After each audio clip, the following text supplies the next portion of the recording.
I'd like to thank our players for a great game yesterday. The River City Eclipse, Rico and his squad, they gave us a really good fight, and it took every ounce of our being to perform the way we did and come out with a win.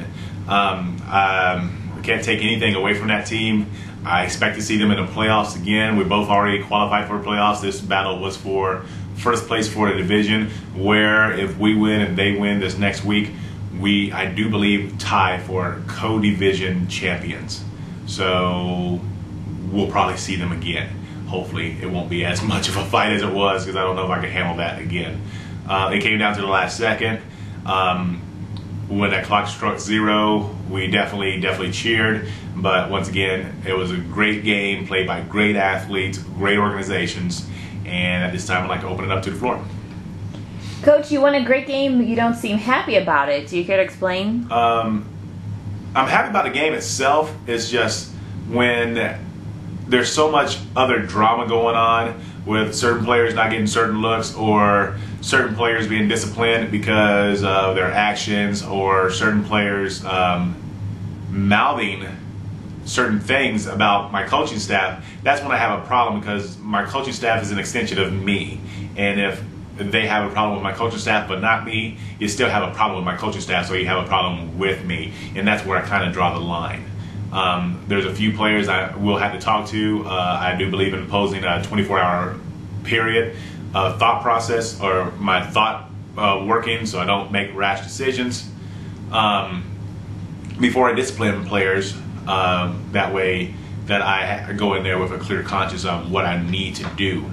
But I just wish there could be a win and no drama afterwards. That's part of the game. That's part of being head coach, I guess. So, do you feel that punishing some starters earlier in the game put you in a good position to lose? You did give up 9 points in the first quarter. I gave her those 9 points, and anybody could, if we were to lose that, I know that would have been a very, very big topic. Where does the discipline cross the line? I believe that everybody's expected to be there on time, so all the other players need to be on time as well, and that goes from everybody from the guy that starts fourth string to the guy that's first string. There shouldn't be too much of a difference in punishment. And I don't want to say that if they were late and me punishing them would have cost us the game, that would have been my fault. It would have been their fault for being late in the first place. Some people are blaming the refs for the game's outcome. Do you care to comment on that? I know there's some questions, because they did have 2 touchdowns that were called back, but you know, we had a lot of plays. They got a lot of calls to go their way at the end there also. Those 2 touchdowns, I believe that player was down if he caught the ball to begin with, but you know, I'm not going to argue with the refs. That's something that we had to control. If we played football the way we were supposed to play, and that goes on both sides, the refs would have been taken out of it to begin with.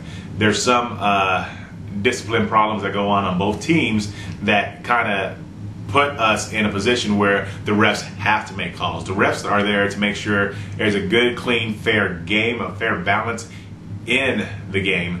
So do I fault the refs, or do I congratulate the refs, or do I think the refs caused the outcome? I don't think they intentionally caused the outcome. I think the dramatic finish, they definitely had a hand in that, but like I said, I'm not complaining. I wouldn't complain if we won or lost either. You know, you got to control all aspects of the game, and the refs is just one of those aspects you have to control.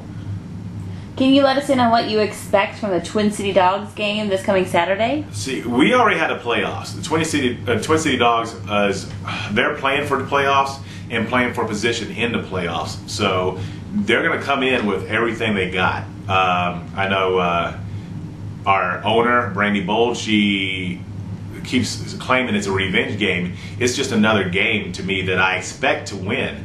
Now, will I make a prediction on if we're going to win or not? I will not do that. But, you know, we're going to go to the drawing board and prepare for this team like we prepare for every team. It's another game for me, and I know they're going to come ready with both barrels ready to go and pull the trigger on us. It's going to be a tough game, and I do respect that organization a lot also.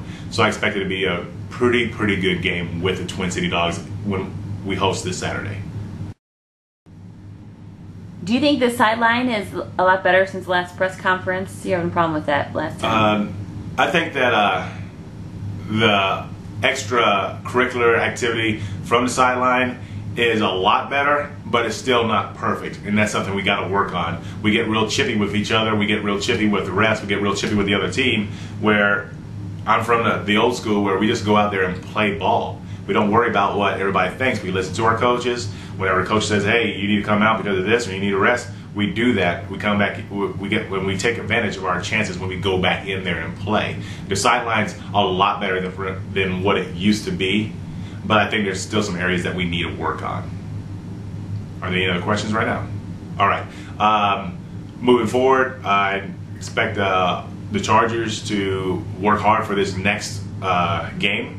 I know it's going to be a really big battle, and I thank you for your time.